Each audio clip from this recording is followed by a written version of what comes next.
अध्याय 7 आत्मा के विषय को पढ़ने में। बाइबल पढ़ने में एक महत्वपूर्ण वस्तु है जिस पर हमें विशेष ध्यान देना चाहिए। यदि हम केवल पुराने नियम का अध्ययन करते हैं तो ऐसा लगता है कि वह नए नियम के विरोध में है, और यदि हम केवल नए नियम का अध्ययन करते हैं तो ऐसा लगता है कि वह पुराने नियम के विरोध में है। इसलिए जब हम बाइबल का अध्ययन करते हैं तब हमें सबसे पहले पुराने नियम और नए नियम के उद्देश्य को जानना चाहिए और पुराने नियम की शिक्षाओं और नए नियम की शिक्षाओं के बीच के अंतर को ध्यान में रखना चाहिए।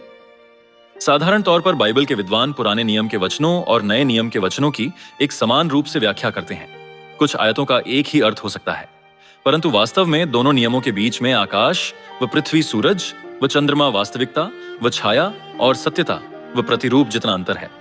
जब हम इसे समझकर अध्ययन करते हैं तब हम दोनों नियमों के बीच बिना किसी विरोधाभास के पुराने नियम के द्वारा जो छाया है उस नए नियम के जो वास्तविकता है गहरे सत्य को ढूंढ पाएंगे। इसलिए प्रेरित पौलुस ने लिखा, इफिसियों अध्याय 3 आयत 5, जो अन्य समयों में मनुष्यों की संतानों पुराने नियम के समय को ऐसा नहीं बताया गया था, जैसा कि आत्मा के द्वारा अब उसके पवित्र प्रेरितों और भविष्यद्वक्ताओं नए नियम के समय के भविष्यद्वक्ता पर प्रकट किया गया है। प्रेरित पतरस ने कहा,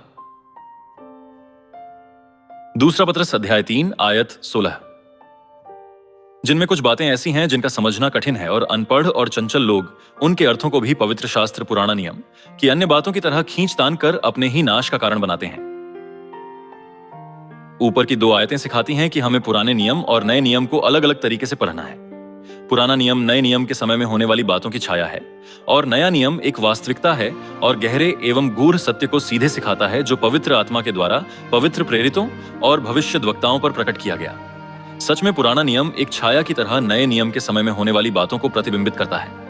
पुराना नियम पृथ्वी के लोगों के शारीरिक सुख विलास और शारीरिक आशीषों के लिए शिक्षा है, जैसा कि लिखा है व्यवस्था विवरण अध्याय 28 आयत 1, यदि तू अपने परमेश्वर यहोवा की सब आज्ञाएं जो मैं आज तुझे सुनाता हूं चौकसी से पूरी करने को चित्त लगाकर उसकी सुने तो वह तुझे पृथ्वी की सब जातियों में श्रेष्ठ करेगा। फिर अपने परमेश्वर यहोवा की सुनने के कारण ये सब आशीर्वाद तुझ पर पूरे होंगे। धन्य हो तू नगर में, धन्य हो तू खेत में, धन्य हो तेरी संतान और तेरी भूमि की उपज और गाय और भेड़ बकरी आदि पशुओं के बच्चे।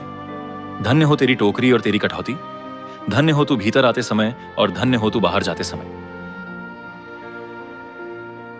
परमेश्वर के प्रति आज्ञाकारी रहने के कारण उन्होंने सांसारिक समृद्धि प्राप्त की, परंतु नए नियम के समय में यीशु ने कहा, मरकुस अध्याय 10 आयत 23, धनवानों का परमेश्वर के राज्य में प्रवेश करना कैसा कठिन है। परमेश्वर के राज्य में धनवान के प्रवेश करने से ऊंट का सुई के नाके में से निकल जाना सहज है। पुराने नियम में लंबा जीवन जीना एक आशीष था, परंतु नए नियम में मसीह के लिए प्रतिदिन मरना ही आशीष है। इसलिए जब हम आत्मा के विषय में अध्ययन करते हैं हमें समझना चाहिए कि पुराने नियम और नए नियम में अंतर है।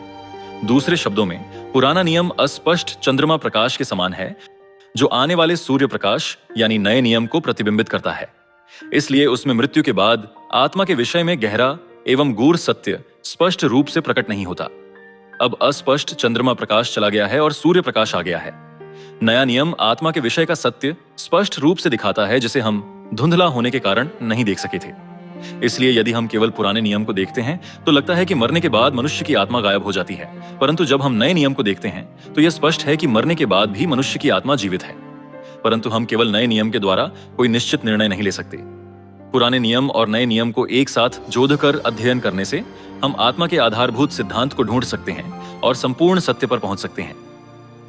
आत्मा के आधारभूत सिद्धांत को इस प्रश्न से ढूंढा जा सकता है, हमारी आत्मा कहां से आई है?